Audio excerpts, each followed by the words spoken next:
The Fallen Giant. Picture this. It is 1814. The man who once held the entire European continent in his hand is now standing on a tiny, dusty island in the Mediterranean called Elba.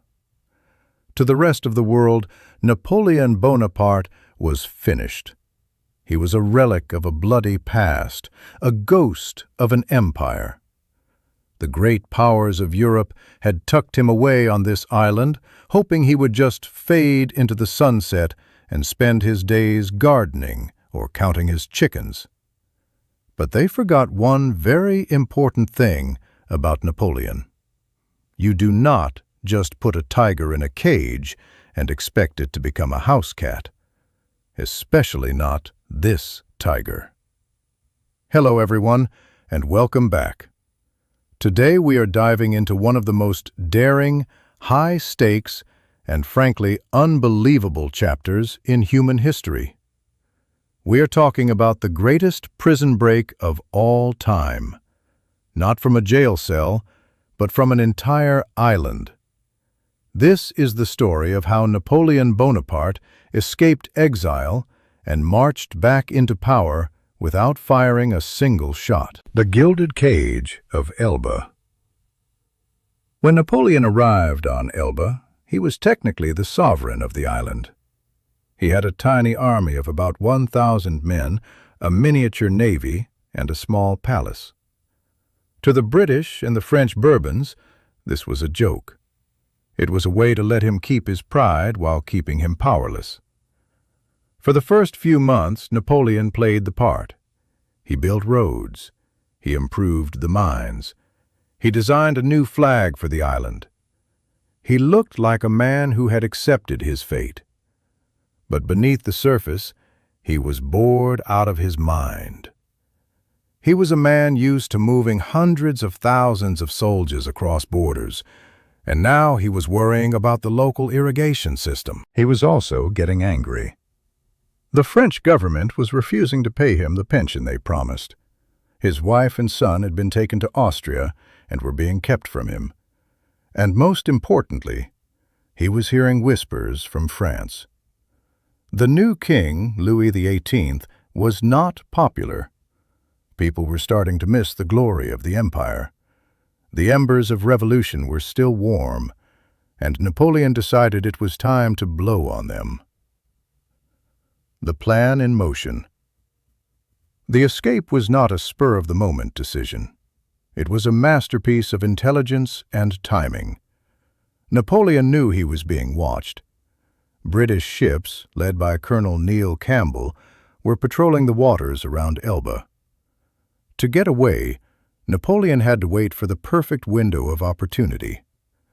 In February of 1815, that window opened. Colonel Campbell left the island for a trip to Italy. The moment his ship disappeared over the horizon, the clock started ticking. Napoleon gathered his small band of loyal guards. He told them they were going home. On the night of February 26th, under the cover of darkness, Napoleon and about 1,000 soldiers boarded a small fleet of ships. The flagship was a brig called the Inconstant. They painted it to look like a British vessel. They even had the soldiers hide below deck so passing ships wouldn't see a massive army on board. The voyage of the Inconstant. Imagine the tension on that boat. They were sailing through waters controlled by the most powerful navy in the world. At one point, a French royalist ship actually sailed right past them. The captain of the royalist ship even shouted over a greeting to the Inconstant. Napoleon told his men to keep their heads down.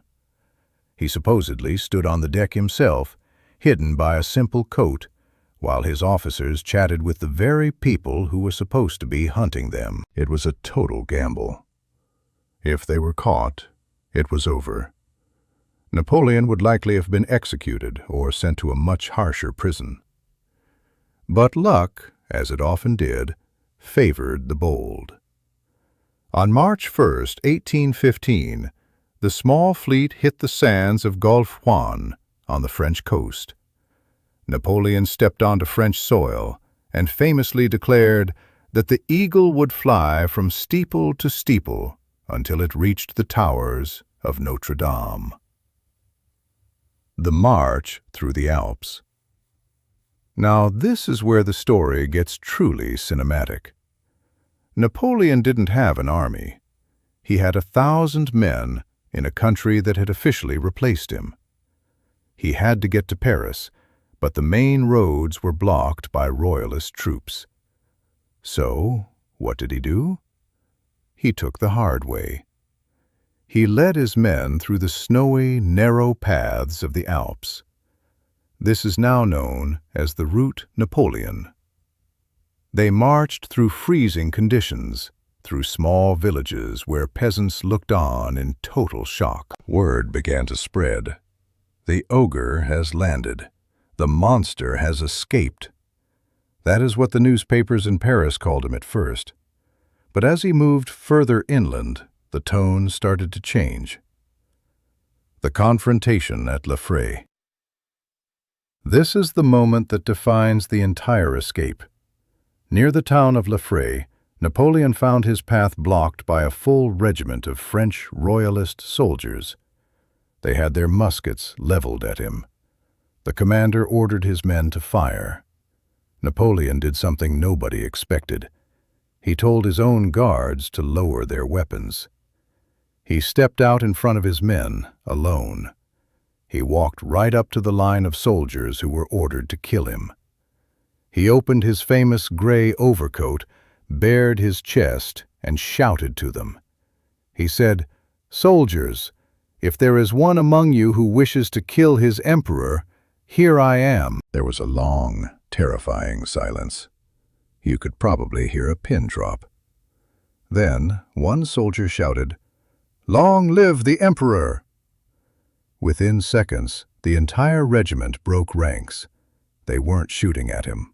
They were running toward him, crying, cheering, and pinning the old imperial colors back onto their hats. The army sent to stop him had just become his army. The final sprint to Paris. From that point on, it was a snowball effect. Every city he passed through opened its gates. Every soldier sent to arrest him ended up joining his march. The king in Paris was panicking. He sent Marshal Ney, one of Napoleon's old commanders, to catch him. Ney famously promised the king he would bring Napoleon back in an iron cage. But when Ney actually saw Napoleon, he couldn't do it. The old bond was too strong. Ney embraced him and joined the cause. On March 20th, less than a month after leaving Elba, Napoleon entered Paris. King Louis XVIII had fled in the middle of the night. Napoleon was carried into the Tuileries Palace on the shoulders of a cheering crowd. He had reclaimed an empire without spilling a single drop of French blood. It was a miracle of charisma and daring. Of course, we know how this ends. This started the period known as the 100 Days, which would eventually lead to the Battle of Waterloo. But for one brief moment in 1815, the world stood still in awe. Napoleon Bonaparte had done the impossible. He had walked back onto the world stage and reclaimed his throne just by showing up. Thank you for listening to this incredible journey. If you enjoyed this script, let us know what historical mystery or great escape we should cover next. Until next time.